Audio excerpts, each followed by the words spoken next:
beer fans, and welcome to the Third Pint Theory.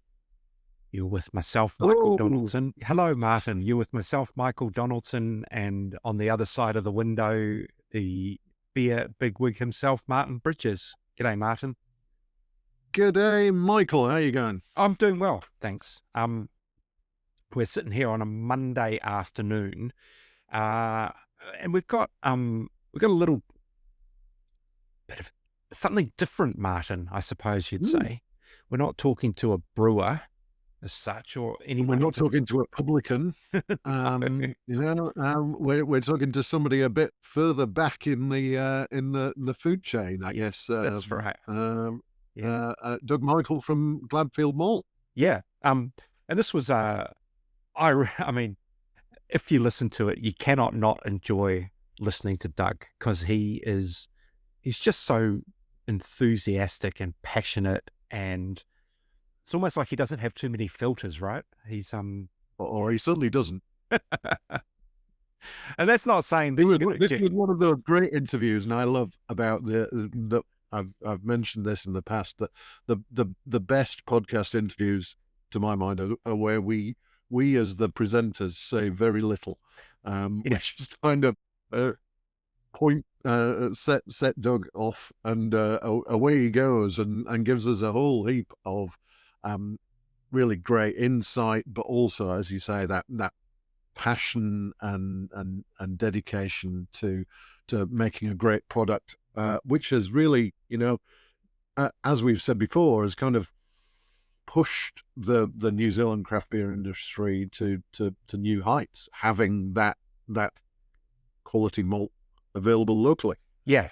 I think one day I was talking to Pete Gillespie about Gladfield Malt, so Pete from Garage Project, and they had become a recent convert, and Pete had this he was really kind of almost fixated on English style malts for a lot of their beers, because he had a history with them and he understood them.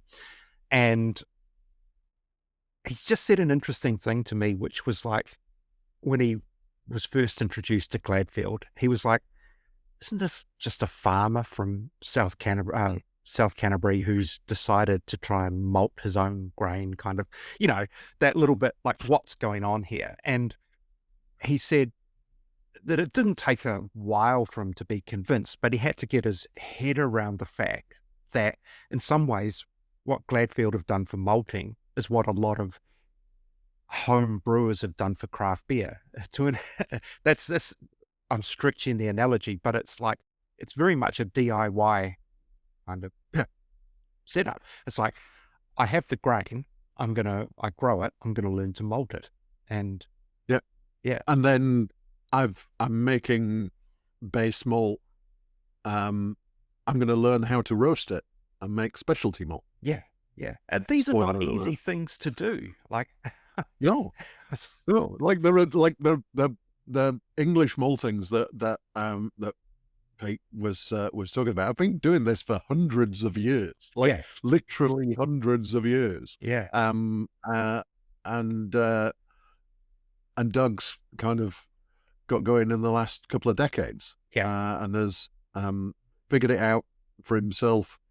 A bit of YouTube and a bit of good old Kiwi number 8 wire mentality, and is producing an outstanding product. Yeah. And the one thing that I've come to understand a bit more recently, even though I've been nearly 2 decades in this craft beer business, in terms of as a voyeur from the outside, as a journalist, not in it, but I sort of had this idea in my head that grain was like, say, rice. You could buy it and sit it in a container in your cupboard for months, and when you come to use it, it'll just be the same as it always was. That it was a reliable kind of static product. But what I've come to understand is that there is quite a big difference between fresh malted barley or fresh malted grains and some that have been traveling around the world to get here. And lots of people tell me what they love about Gladfield is that it's got that freshness. And and you just can't underestimate that in terms of it wasn't something we really were that familiar with in New Zealand for a long time. So no, because it wasn't an option. I wasn't. And the ability to compare like a locally grown, locally malted malt with a UK or a US or a German or whatever. And those have some. I love Gladfield malts, but I like a floor malted Maris Otter from the UK has a special character. I just think having those options is just such a benefit to the local beer industry. And I think Doug just waxes lyrical about what that brings to the beers. I thought it was really interesting as well, kind of how he said how tastes have changed in terms of styles, and how when he got started, it was like everybody wants clear beer. We've got to keep those proteins down. We want a nice clear beer, and now everybody wants hazies. Yeah, and that goes back to the the ingredients of what create those beers. It's not like you can take what you normally have and magic up that look. You need special ingredients. I did. I did think that one of the more interesting things that Doug talked about was just the whole, the economics of agriculture in New Zealand as well. So we sort of veer away from beer in places, which is interesting in itself. And there was lots of good information in there, I think, about, I guess, it's food security we talk about, because, growing grains is not just about beer. It's bread and cereal and cattle feed and all sorts of things, that are really important to the New Zealand economy. Yeah. So. And I think the stat that I mentioned, again, spoiler alert, is that New Zealand only grows 40% of the grain that it consumes. Yeah. Which, given how massive agriculture is as part of our economy, is mind-boggling. Yeah. And I'm sure there was a time when it was 100% back, probably before you and I were born. But I don't know for sure. But I think this is the global economy, isn't it? That we're in.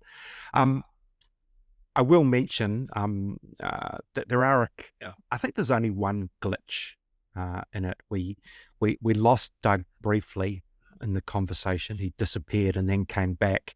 And my technical editing skills being what they are, I think I've put a little Band-Aid over it. So the rural internet doesn't always hold up all that strong. He did pretty well, but we did have a couple of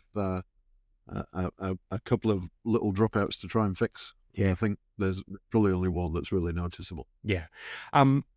So before we cross over to that, what else is news, Martin? What you had I think what I'm very much enjoying dark beer season. The darker beers are popping out. There's quite a few of those around, but we are kind of steaming full tilt into competition and awards season. And as we sit here today, next weekend is one of the highlights of the year if you like New Zealand hops, and that's the Smith's New Zealand IPA Challenge in Queenstown. So I am very much looking forward to sampling some of the winners that come out of that. Unfortunately, my wallet and my liver are not up to the challenge of going to Queenstown for this New Zealand IPA Challenge, but I will be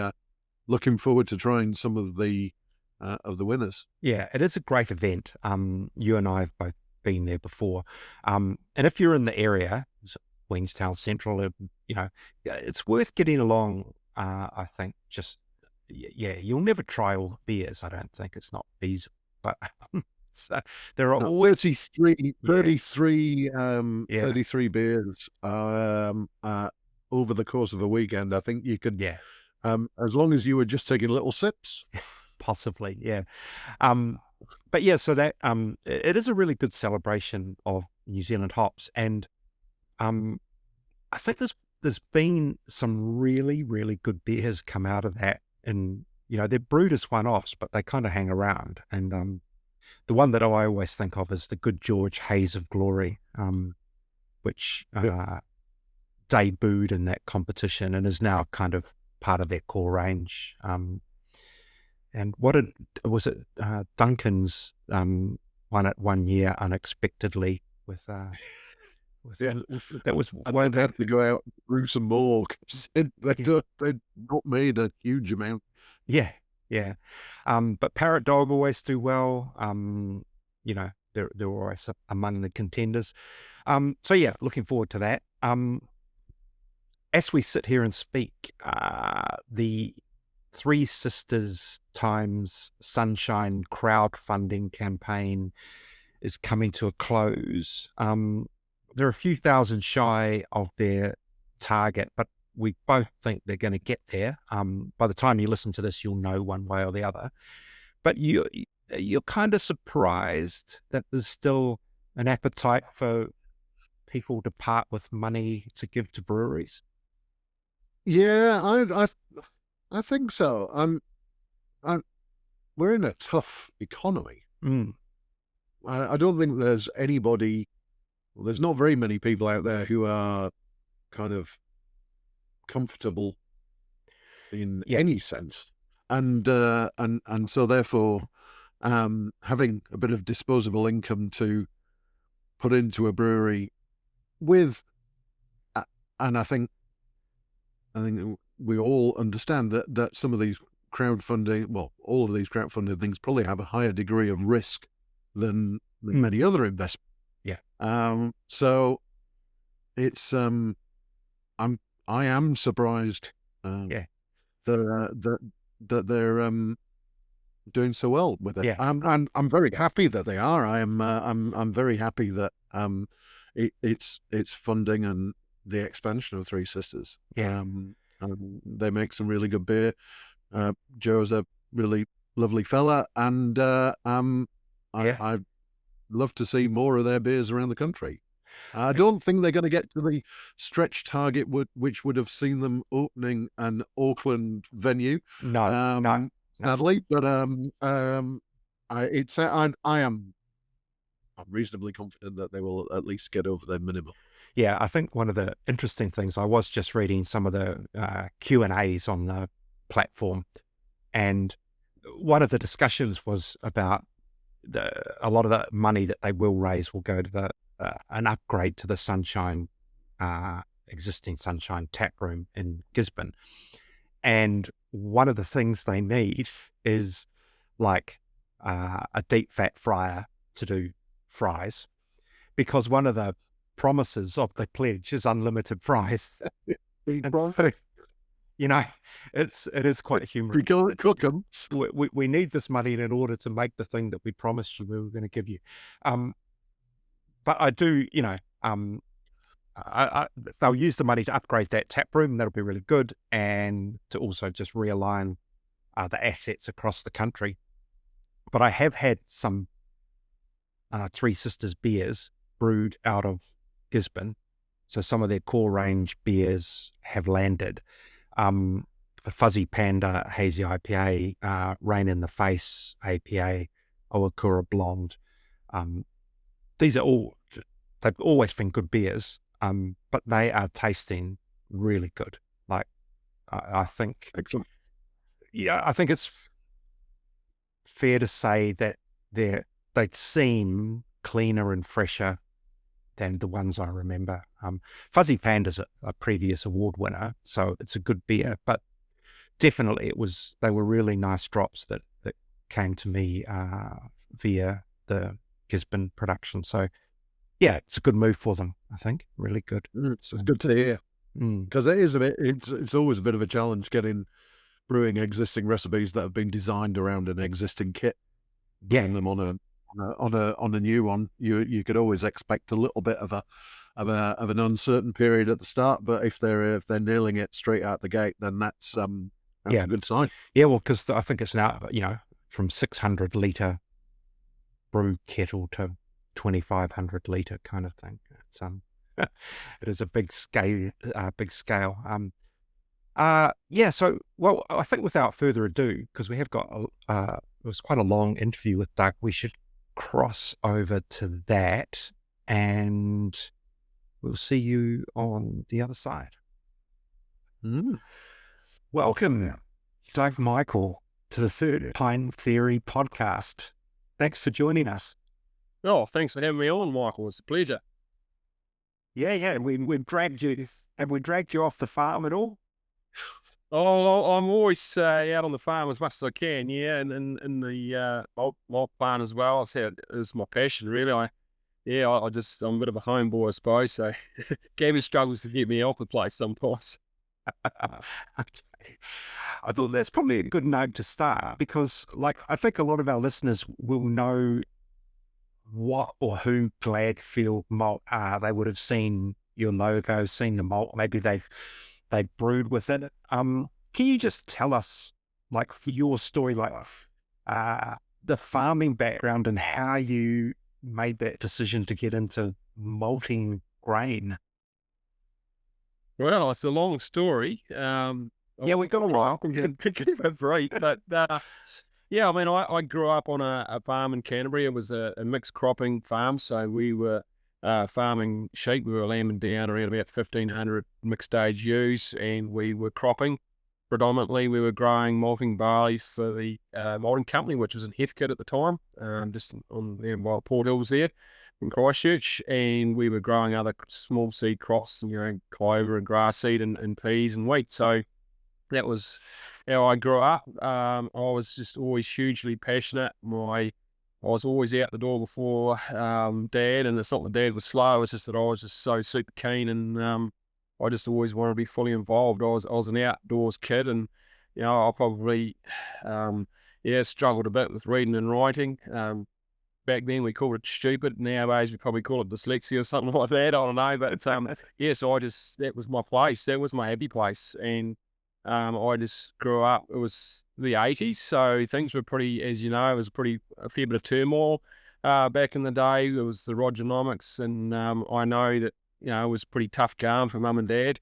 I think they went from about 4 or 5% interest to 28% interest overnight there when they changed things around and opened things up. And whether it was for at the time, it was a big shock to the agricultural economy in New Zealand. But Mum and Dad took it in their stride. They were very positive people. They had a lot of energy, and we came through the 80s reasonably well. They were very thrifty, Mum and Dad, and we learned to cope on our own and do everything ourselves, and we worked really hard as a family, and we never really thought of it as work though. It was just a lifestyle. For me it was just a challenge. I just loved getting out there and getting involved, and it was a wee little like playing a game of rugby. You just got stuck in, and you always wanted to be the first one to make the tackle, and you always wanted to be on the bottom of the ruck, and the same thing was when we're on the farm, and so we came up with the it was work hard, play hard, and party hard. It was really the mantra back in the day. So it wasn't very long before I got to the stage where I was able to start farming on my own. Started farming at the age of 20. And that was when things just started to slowly turn around. I bought my own property, and my parents helped me into that. They were very, very supportive of me. But I quickly realised when I was farming that, the returns and the cost of land and everything else, it was a real challenge to get ahead. I had these lofty ambitions when I was young, but when push came to shove and I got, took on the debt and everything else, I realised that I could barely cover the cost of the gates on the farm, let alone the fences and everything else. And so I had to start thinking laterally and thinking about, well, long term, how are we going to make this work? And one of the things when you look back, so we've been growing malting barley in Canterbury for 5 generations. And when I look back, I could see that each generation, worked really, really hard to try and, help the next generation out. But we weren't really getting too far because the value of land and the cost of everything and the return wasn't really quite stacking up. So I looked at my options and I looked at what we were really good at on our farm. And the thing that we were really good at was growing malting barley. It's a great area. We've got the right soil types, good arable soils. We've got irrigation, the climate, everything was perfect for it. And so it just happened by chance that I was on a young farmer's trip, and we went into Christchurch to the Loaded Hog Brewery. I don't know if people remember that back in the day. Yeah, absolutely.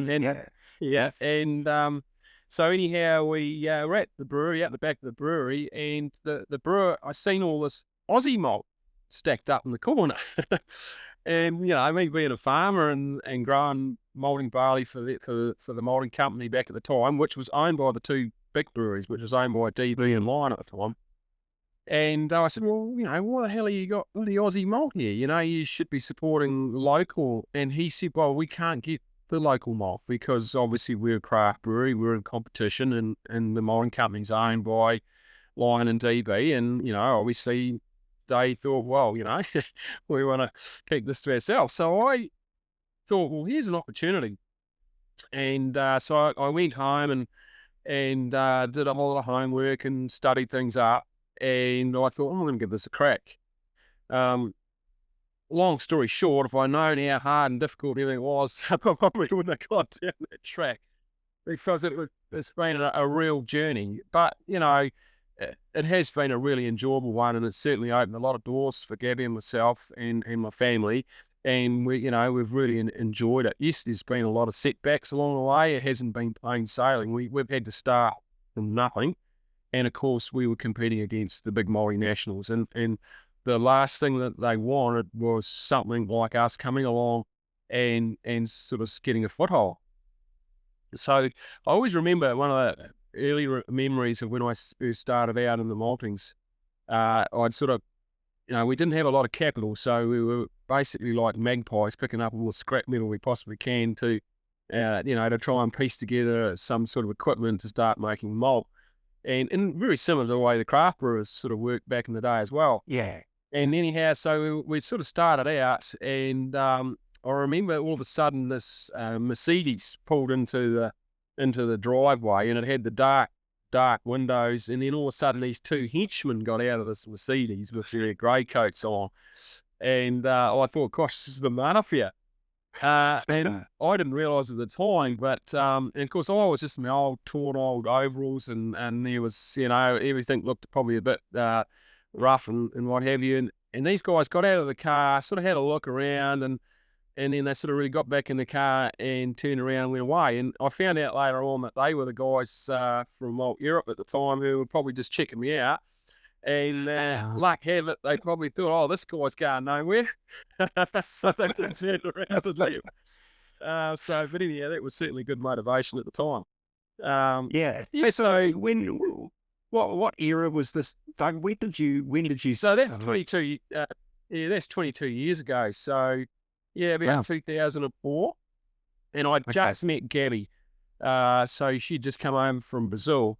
And really, that was the secret to our success because, I had the vision, and from a practical point of view and a logistics point of view, it's my bread and butter. So, putting the business together was the easy part for me. But where I really struggled was with the areas that Gabi brought to the business. So she's an amazing person, with the fact that she's got almost a photographic memory, and she's very good on the administration and the written side of it. So, we worked really, really well together, and then of course she got involved with the marketing. But we didn't really do any marketing probably for the first 5 or 6 years, and that was obviously with the kids young. Gabi was, busy getting them up to school age. And we didn't really need to do a lot of marketing because it was word of mouth. We were producing a product that was just so much better than what was available. And, we were able to concentrate on three basic things, and which right from the very beginning, I said to Gabi, look, there's three things that we need to concentrate on. There's quality, consistency, and service, which are the three things that, that our big multinational competitors can't really work on, but they work on, on low margins and huge turnover. So we can't compete on that. So that's what we worked on. And so in the early days, it was word of mouth, and the craft brewers, they talk, and it's a very social industry. So it wasn't very long before, everybody sort of knew about us. And so that was quite a, the things grew a lot faster and quicker than what we expected. And of course, also the timing was perfect too, with the craft beer industry growing and more breweries starting up. You can imagine in the early days, I remember the very first malt that we made, I had a 1 ton pallet on the back of the old man's ute, and we took it over to Miner's Brewery over on the West Coast. Because I remember ringing Alan up over there, and I said to him, Alan, look, I've got some malt here. You interested in trying it? I'm just starting up. And he says, yeah, I'll give it a whiz. So that was great. I got on the back of the old man's ute, and I drove all the way over there to Westport. Got up early, got over there, and we unloaded it. And I remember driving all the way back, and of course I was probably being a bit tight, but we got to Harper's Pass, and I'm thinking, I'm running a bit low on fuel here, but I reckon it'll be a lot cheaper if I get to Sheffield. And give me days. And as I was going through Harper's Pass, I picked up this poor hitchhiker who looked like he'd been walking for about a couple of hours, and he was drenched. And anyhow, I was giving him a ride, and we were coming over Porter's Pass, and I ran out of fuel. So we coasted, and I said, and this hitchhiker said to me, we're going to be buggered. He said, we'll be at least 2 or 3 hours before anyone picks us up. I said, no, mate, we'll be right. So I put the thumb out. Sure enough, I picked up a ride straight away, and we got a ride to the Springfield garage there, and managed to get some fuel. But you know what? I was trying to hitchhike back to the ute. I was at the bottom of Porter's Pass there, and I was there for 2.5, 3 hours. I got a ride back. I should have walked. But anyhow, that was just a story, typical of the things that happened in the early days when we first started out. And anyhow, Alan rang me up a couple of weeks later, and he said, this malt, he said, it's fantastic. I've never ever come across anything like it. And of course, that was really where it started. And of course, we just went from strength to strength. Obviously, we were supplying into Harrington's. They were, real champions for Gladfield in the early days. And you've got to remember too, back in the day, Christchurch was really leading the way with craft brewery. You had like Dick Fife there and that and a few others. But of course then the earthquake really put us back a bit. And now things are really starting to change again now, of course. But, it was good for us. So, and it wasn't very long before we started getting into some of the other breweries around, and, it just took off. Yeah, I think it's a good point actually, because I was talking the other week, we had on the podcast Greg McGill from Brewocracy up in Hamilton, and we were talking about New Zealand beers compared to the rest of the world and whatever, and he was saying that he thought access to your malt and having New Zealand grown malt was a real differentiator for New Zealand breweries. Do you think that that's the case, that's really helped the growth of the industry here? Well, I think so. And it goes back to those three things I talked about. It was quality, consistency, and service. Now, one of the things that I identified early on in the business was that, the average craft brewer, he was like a one-arm paper hanging with cracks. He was trying to do everything. He was trying to, make his beer. He was trying to sell it. He was in charge of HR. He was in charge of doing his excise and all the other things and building the brewery in between. So the one thing, and of course, he didn't have acres and acres of bright tanks that he could blend, beer away. He didn't have an army of foot soldiers on the ground that could be testing the beer every step of the way. So he needed a malt that was absolutely consistent every week. And he needed to make sure he had the service to back it up, because, if he forgot to order or something like that, it needed to be in his brewery. So I've heard the expression maritime barley. And Is that a thing, and does that include Canterbury? And what does it mean for the barley, like in terms of the growing conditions? Yeah, absolutely. I mean, you wouldn't probably get a better area in the world geographically and climate and soil than the Canterbury Plains for growing malted barley. And it's very simple, really. Barley, especially malting barley, likes to have a cool climate. Okay, and when they talk about maritime, what we're talking about is that we've got the sea all around us, and as a result of that, it keeps the climate very temperate. So we don't get too many extremes. So we don't get really, really hot summers or really cold winters. So we keep a very consistent climate. And so barley really likes to be around that 15, 16, 17 degrees, which is perfect in Canterbury. As you know, if you come to Canterbury, during our growing season, we get that on the breeze coming from the northeast coming offshore, and it's quite a cool sort of a breeze. But then as we get into the summertime, we get the fawn effect of the northwest winds coming over the southern Alps. It's dry, high sunshine hours is absolutely perfect. And then on top of that, of course, here in Canterbury, all our growers are all under irrigation. And so we have a very safe area for growing malting barley, and it also means the consistency of that grain from year to year is always secure for us as maltsters. So that's a great thing for our business. Whereas when you start to look at some of these areas like Australia, now it's a classic example here. I mean, they're talking about a super El Nino event. Okay, now we haven't had one of those for quite a while, and whether it eventuates, who knows? But I mean, the law of averages would suggest that we're well overdue for it. Now, when you think about Australia, it's a broad acre farming area, so totally different type of farming system. They have lower inputs, it's broad acre, but they have obviously lower yields. And how it operates over there is that, they'll probably have one or two really good years, and then they might have 3 or 4 bad years, and then they might have a couple of years where they just don't get anything. So it's very up and down. Whereas here in Canterbury, we can guarantee we're always going to get something, and we can guarantee that quality. In a classic, you talk about what's happening in the Middle East and some of these other areas and how it affects the grain industry. Yeah, it is very important because, all of a sudden, it's all about the margins, what it's going to cost to grow those crops, what's the return going to be. And as a result, you get a lot of fluctuation in the markets, and that dictates what farmers are going to do. So here's a classic example. I've got 2 nephews that go over to Australia each year about this time of year to do the planting. This year they were rung up by the managers on some of these big farms over there, said, look, don't bother coming over. They said, look, we've had a couple of really good years in Australia and we're expecting a drought. The price of fertiliser is almost doubled and the cost of fuel. So we've decided that we're not going to be planting this year. And that's how Australia sort of works because, like I say, it's boom or bust over there, broad acre farming, and it all comes down to, the return.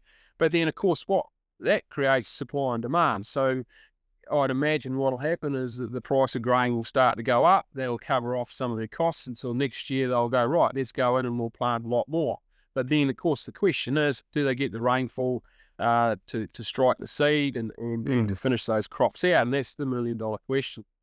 And this is where now the climate change starting to affect, we're getting a lot more extremes, and also, just when these events happen, it's a bit harder for people to really understand when they're going to, as a farmer, to make these calls. So, is that something that we need to be aware of here in New Zealand as a consumer? And so I guess that's one of the things that Gladfield's trying to champion at the moment is the New Zealand grown grains trademark.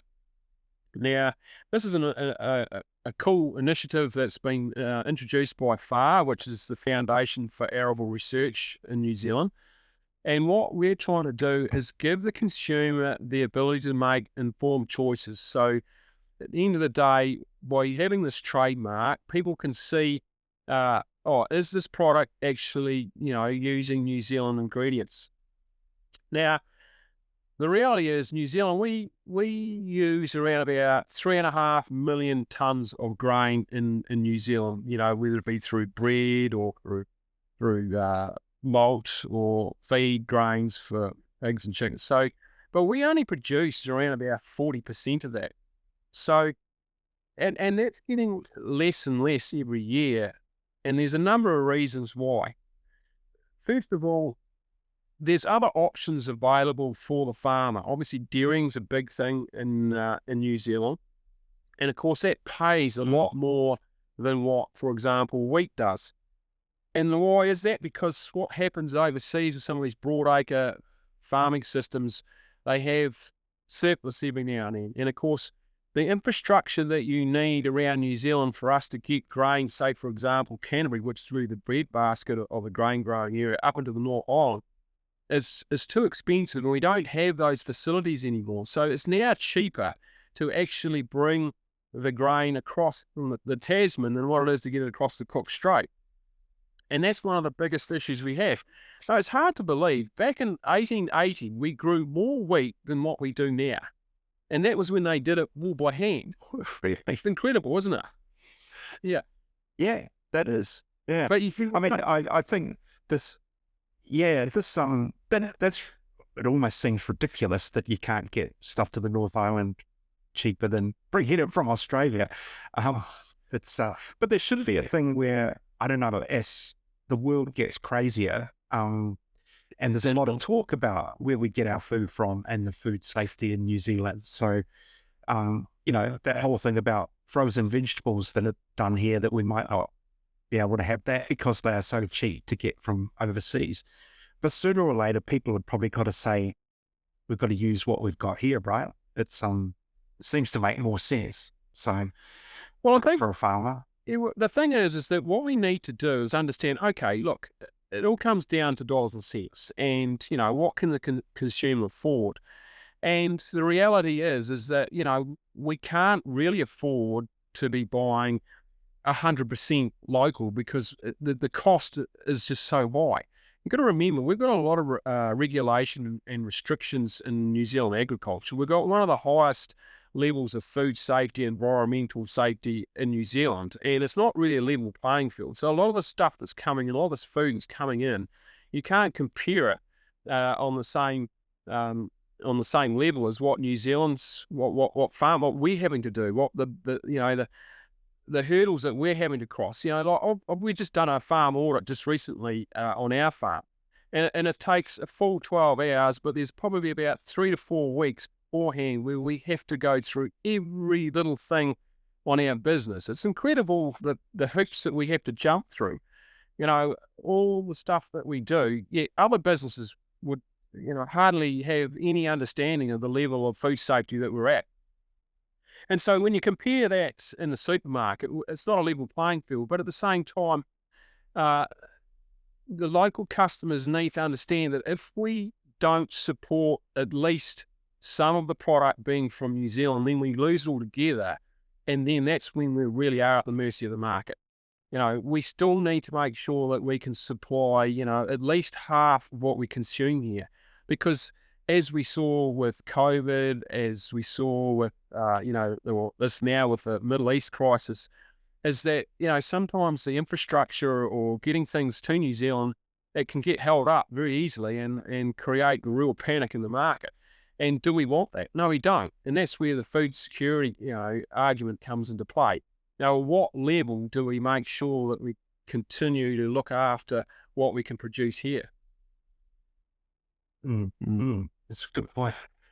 Yep. And one of the other things I wanted to talk about was kind of about, obviously when you started 20 odd years ago, you were probably just concentrating on base malt. But how has the kind of the portfolio developed over time, and how much has that been driven by kind of engagement with brewers?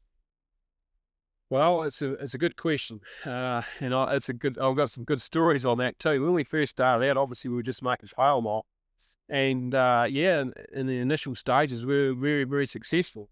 Brewers are going, "Oh, this is great," and they were flocking to us, and then all of a sudden, overnight, the sales just stopped. Okay, what's going on? And then we got a phone call from one of our customers, and they said, "Oh, look, Doug, don't know whether you know this or not, but your competitor, he's an importer, and And he's telling us that if we don't buy the base malts off him, well, we're not going to get any of the specialty malts off him. And, okay, well, business is business. So I thought, crikey. So I said to Gabi, there's only one thing we can do. We need to be able to do a full range, and we need to get our own roaster. So I went over to UK and Europe, and long story short, we purchased the roaster, we started it up, and before long we were churning out a full range of roasted malts. And then, of course, we filled everything else in, all the other sub-bases as well, and we were really determined to be able to do a full range. So that's really kind of what we discovered. If we didn't do that, we would have been going nowhere.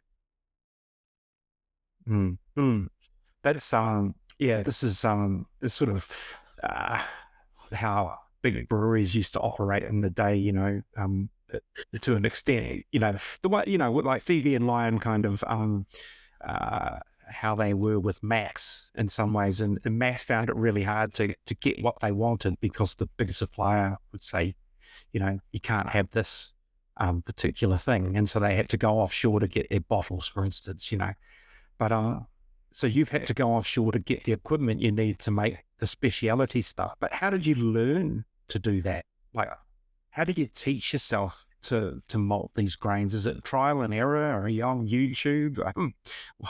Yeah, well, what's the story? Yeah, well, it's like anything. If you're really passionate about something, you will learn it. Okay, and I was super, super passionate, and I was super determined. We didn't have YouTube. We probably did back then. I didn't know how to work it. But I used to get on the phone. I remember, I was always an inquisitive when I was growing up and I'd always ask questions, trial and error. But it's amazing how, like I say, if you're really, really passionate about something, you'll learn it. And I would study in the books and everywhere. I'd read every single thing there was. But what we found, because when we first started the roasting side, and everyone said, oh, look, you've got to be walking around your Zimmer frame before you got the experience or know how to do roasted malts properly. And I'm going, oh, geez, there's not a lot of hope for us then, is there? And then, so we sort of started out. Obviously, I was over in the UK. I went and visited a few roasteries over there, and I gleaned a lot of information where I could. And then when we started the roasting, I realised that overseas, because roasting's been around such a long time, they used to use the roasters for getting rid of the lower quality barleys that were quite so good for malting. So in other words, high protein barley would go to the roaster. And I thought, well, look, we want to make a premium product here. Why aren't I sending my premium barley into the roaster? And of course, premium barley is generally low nitrogen. Well, that was a game changer. Straight away, we had a completely different product. It was just absolutely bursting with flavour. It was just bursting with everything. And that was really the secret how we really started to punch out above our weight. And of course, generally low protein barley is also fat. And of course, we were getting these really plump crystal malts. It was just amazing. And the other thing too, which we found early on, which was quite interesting, is that, some brewers would try the malts and they go, oh, this doesn't taste like the European stuff. And I used to say to them, well, it's because it's not oxidized. And they go, what do you mean? I said, well, you know what it's like when you drink an oxidized beer.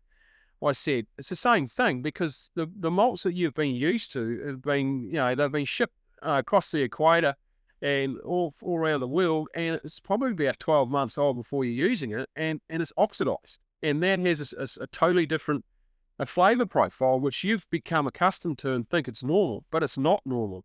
And then all of a sudden they started realising, and they were just astounded by the change in flavour it was having to their beer. Interesting. Yeah. I have sorry, Martin, did you? No, go ahead. Oh, no, because one of the things talking to brewers about Gladfield Malt is that they talk about the freshness. And I had never considered that as a thing. That you think it's been dry kilned, that it's going to last, a certain length of time. But obviously that's not the case. And I just wonder how many maybe craft breweries you've won over on the basis that they understand the freshness aspect and they're opting for that, as much as anything else, like the local product, the quality of the product, but the actual freshness being a factor.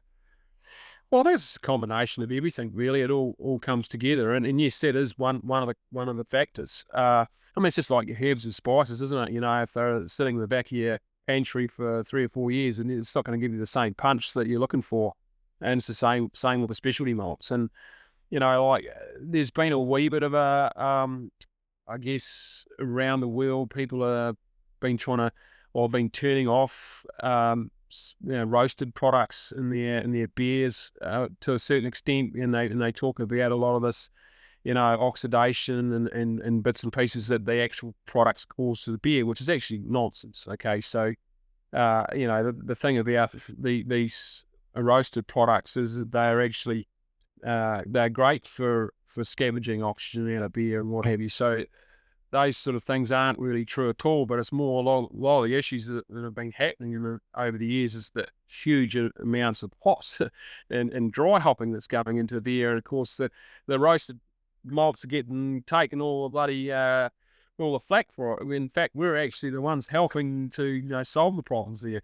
So that's always been quite a bit of an interesting one, and quite amusing to hear sometimes when I listen to some of the brewers. But there's no doubt about it. If you just stick with the quality, consistency, and service, it's so simple. It's all I drum into my staff all day long. It's just 3 simple things that you need to worry about.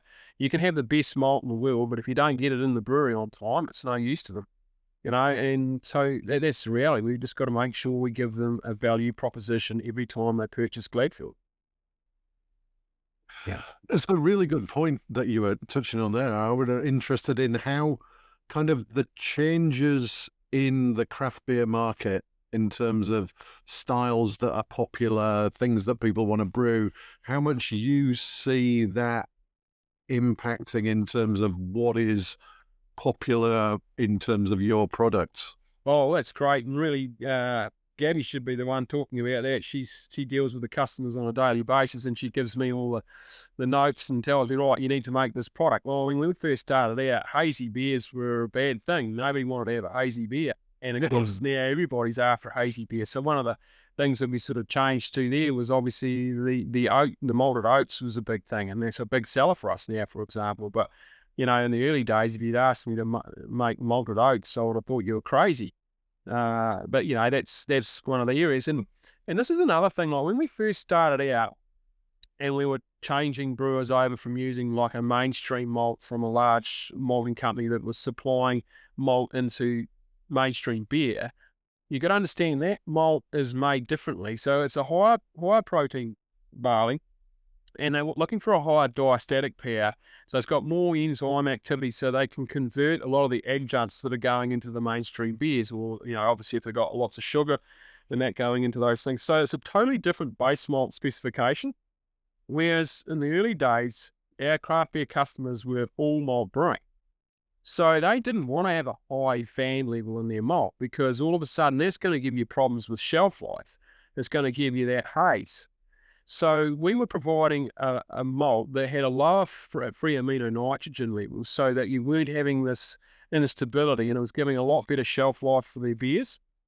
So that was one area that we worked on. But of course now the craft brewers are adding more adjuncts in the form of mainly oats and flaked wheat and barley and things like that, because they're trying to create that haze. So that's where now we're actually looking, and we're about, this is the next new malt that we're looking to release just shortly, actually, is a special diastatic malt that they can use in those brews to help with some of those high adjuncts for the hazies. So that's quite exciting, something we're quite excited about. To be fair, we haven't really released a lot of new malts in the last 3 or 4 years post-COVID.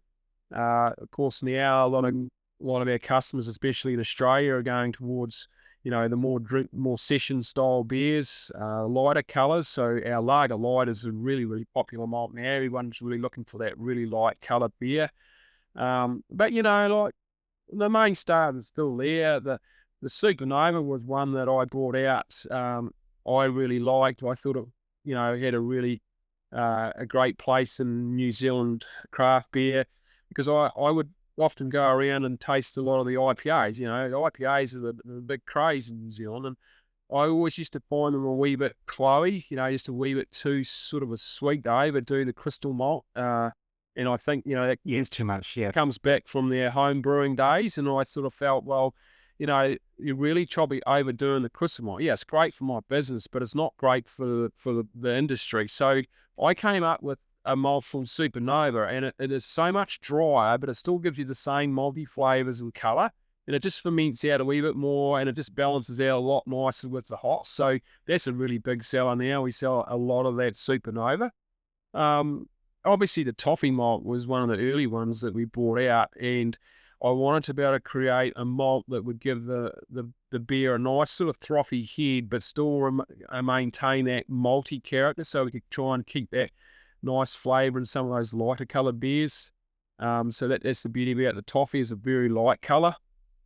That was a really unique product. No one else around the world makes that product. I remember when I first put it out there, people said, "Oh, what the hell is this?" And I said, "Give it a go." And yeah, it just flew.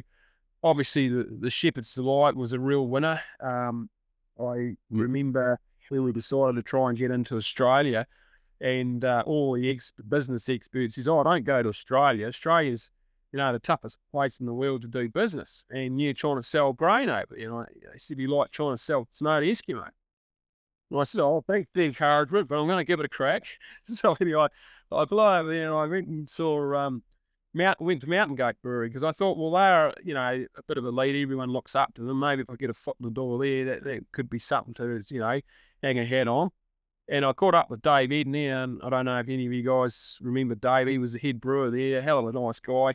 He's pretty gruff at the time, and he said, "Well, I'm trying to make a red beer, but nothing I ever use seems to bloody work." He said, "If you can make a malt or give me a red beer," he said, "I'll give you a crack." Oh, that's all good. So I went home and I spent about 3 months perfecting this product in the roaster, and it was quite a tricky malt to make. And I pulled it out with Shepherd's Delight. Now, we did a whole lot of bench trials, and we worked out exactly the perfect grist and will guarantee a red beer every time. So I sent all the details of the malt over to Dave, and I said, "You stick exactly to what I've got here." So anyhow, he made his beer, and I rang him up and said, "How'd you get on?" I said, "Nah, it didn't come out bloody red." I said, "Oh, come on, Dave, that's nonsense." I said, "I bet you didn't stick to the recipe." He said, "Yeah, well, you're right, Doug." He said, I chucked a bit of roast barley in the eggs. I didn't think it would work." I said, "Well, you give it another crack." So he gave it another crack, and sure enough, he rings me up. He's in an absolute over the moon. He says, "Jesus, I've never seen anything like it. It's bloody incredible." And of course, they came out and did their rare breeds with it, and it was a real hit, and it just took off. Absolutely easy malt to work with, and it's just guaranteed you're going to get that lovely red colour. Because I mean, you can get all shades of red, but to get a real good red ale, it needs to be just perfect. And so that was a real pleasing moment for myself. I know. Yeah. It sounds like you've learned on the way a lot about brewing, through what you're doing. But I also did wonder, has your own beer tastes, how have they changed, from when you started out? I don't know whether you're a Canterbury draft man or given your heritage, maybe you're a Heineken man. Were you a craft beer drinker? Like, well, look, what's your personal journey been? That's a good question, right? And if you go back, I started out, I learned to shear at a very young age, and I was in the shearing sheds, and that's how I ended up buying my first farm, really. And of course, you turn up to the wool sheds, and down here back in the day, it was all the DB. Everybody was drinking the DB, and it was in the big quart bottles. And of course, they had the DB Clydesdales back in the day, and so that was what we sort of grew up drinking, I suppose. And we never really thought too much of it. We would scoff it down, and after shearing, the farmers would bring it out, at the end of the day, and so that's sort of kind of, I guess, what we grew up on. There was no real craft beer back in the day. If you went to the pubs and we'd do the rounds with your mates, it would be CD, DB, Lion, and Straits, and I think the whole lot all tasted the same. Nobody really knew who was buying the rounds, because every time a round come around, you just downed it, and who really cared? And it was only $3 a jug, so so they were the good days. But obviously when we got into the malt side of it, you're absolutely right. We had to understand brewing, and that's when Gabi really took over. We got our own pilot brewery in here, and when she started the marketing side of it, and she's an absolute, she's a fully qualified vet. She's the brains of the outfit, to be fair, and she really understood exactly what the customers were, and of course she would relay everything to me, and I just learned from her. So what's my beer of choice now? Well, look, what I love about craft beer is there's a beer for all occasions, and that's the reality, because it just depends what the occasion is. Is it a really hot day, you've just been working hard, you're coming off the farm, you're looking for a thirst quencher, or is it in the middle of winter, or is it a special occasion? And that's the beauty, there's so many different beer styles, and to be fair, I don't have a favourite. I just love trying new beers all the time and enjoying the variety.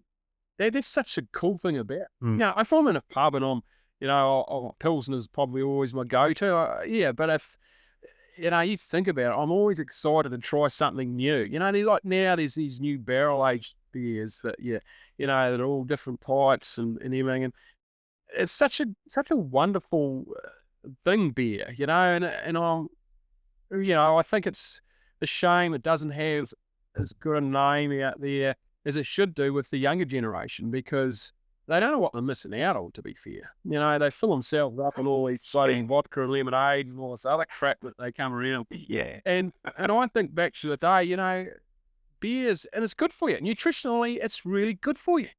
And I can't understand. Yeah, you can say that. You definitely can say it. Yeah, you're not a brewer, so you can say it. Yeah.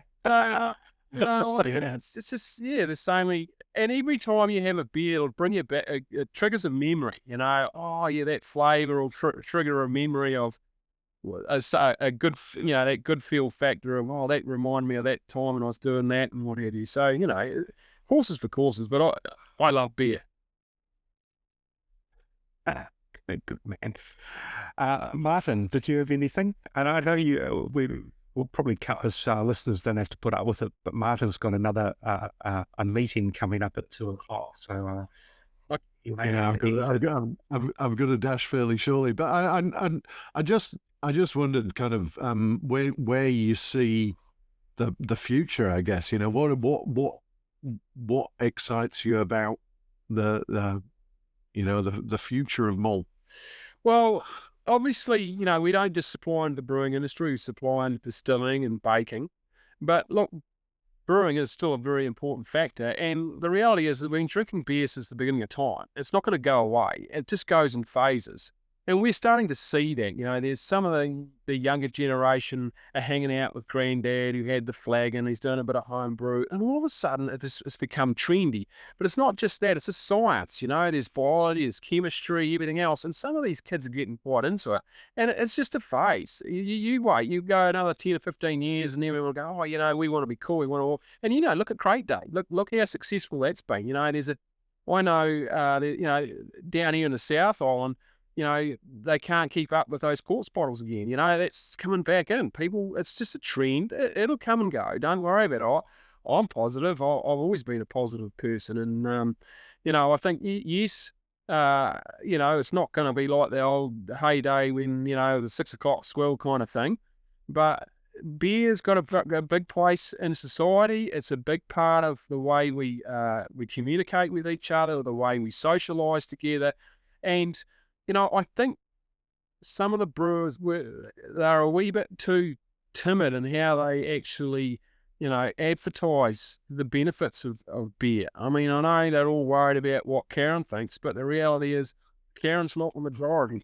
and we need to, I know some of the things that, the positives that come from, the community, getting together in the local and all those sorts of things. We've lost the art of being able to get together and have a social drink. And the thing about beer is you can have a glass of beer or 3 or 4 glasses of beer and you're not off your face like you are when you drink some of these other alcohols. So, that's for me. I think we just need to start concentrating on the positives, Yeah. Yeah, that sounds to me like a really a good point to wrap up this conversation. We could actually probably go on forever, Doug. I'm sure you've got a book in there. Actually. Oh, run down there. There's so many Yeah, stories. ever married a Brazilian. I think that's what I'm going to call it.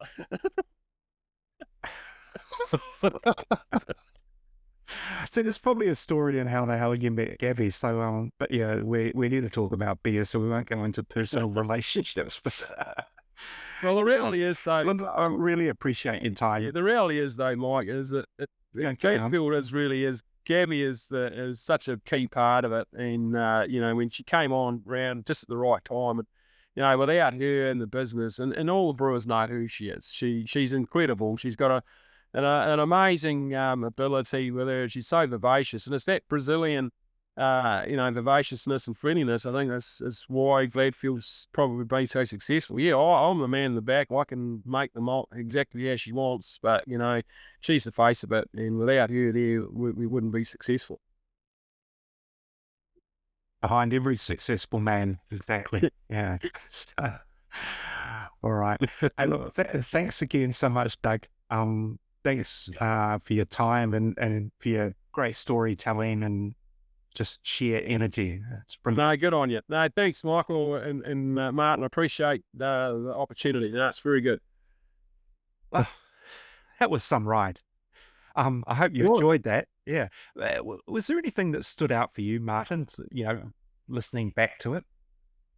Yeah, I think, interestingly, there was lots of all the agriculture and malt related stuff was all really interesting. But one thing that kind of lingered with me is towards the end when we were talking about kind of the positive benefits of drinking, but not from a kind of a necessarily medical perspective, because that's a dangerous tightrope to walk. But about the social cohesion, the going to the pub, going to a bar, sharing time with friends over 2 or 3 beers is definitely a benefit to society. And the beer is a better vehicle in that scenario than RTDs or spirits or whatever. So I thought that was a really nice point to end on. Yeah. And I think it's a valid point too. I think you and I can say these things. I think the law requires that people who produce alcohol don't rave on too much about the positive benefits of it. But yeah, it's I was actually having this conversation with someone else recently. A guy who has pitched a story to me about the positive aspects of alcohol, and just around all that. And I do think it's interesting. It's not like the tide of, and I suppose I use these words carefully, modern temperance, which is caught up in a whole lot of things, like just general movement towards well-being at one end versus actual pressures against the whole alcohol industry from various directions. But it all adds up to drinking less. And yeah, there is something that we sacrifice if we go too far down that path. And that is that whole socialization aspect, but also a little bit something that's caught up in the name of this podcast, which is that whole idea of that you relax and talk openly and honestly. And, people say your defenses are down, and that could be construed as a negative thing, but it's actually possibly a positive thing, I don't know. So yeah, it was a good point and well made in true country fashion. Yeah. And I think also in rural places in particular, the pub still serves like that really valuable role that maybe not in urban centres quite so much. So yeah. So it's the third space that people talk about, as it's not home, it's not work. It's a a third space. Mm. And that is, it's important to maintain those. I still think that there's nothing like a good proper pub where you've got a cross section of society. You've got it's home to the darts team. It's home to the knitting circle. It's home to the, it's everything. And it gives that, and alcohol is part of that. It does. I don't think can't be the same if it's just a cup of tea. Yeah. And No. I can have a great conversation over a cup of tea, but it isn't the same. Alcohol aspect is part of it. Yeah. It does serve a purpose in society. Have you ever read that book? I know we're waffling on now. Called Drunk. By I'm just going to look up his name as we speak. Edward Sling. What's his name? Oh, I've forgotten it. Might have to cut this bit. I'm trying to Google it while talking, so that's never going to work. But it was about how alcohol helped us become civilized, so to speak. Okay, I have not. But it sounds interesting. It is. It's a really good book. We'll drop the name in the show notes if I don't find it in 2 seconds. But the reason it came up recently was Edward Slingerland. It's a great name, Slingerland. But the book is called Drunk: How We Sipped, Danced, and Stumbled Our Way to Civilization. And the reason I was talking about it recently with a friend was about how purportedly some of these tech companies in Silicon Valley have tested microdosing coders with alcohol in order to get them into a more relaxed state so that they didn't feel constrained and were able to be more imaginative in their coding. It's okay. Yes. Remind me not to get in a self-driving car coded by anybody who's been microdosed on alcohol while writing it. So, I think in danger of rambling on in terms of that. Mention of that book reminds me as well what was something we were talking about off air as well about writing by Pete Brown, the UK beer writer. Yes, who again had an awesome book on the working men's clubs in the UK and how they were tied into kind of societal development and how beer was part of that, but wasn't all of it. But I can't remember the name of that, and now I'll have to look that up and put it in the show notes as well. But it is an excellent book. Yes, this is the problem with not really preparing and just going with the flow. But there you go.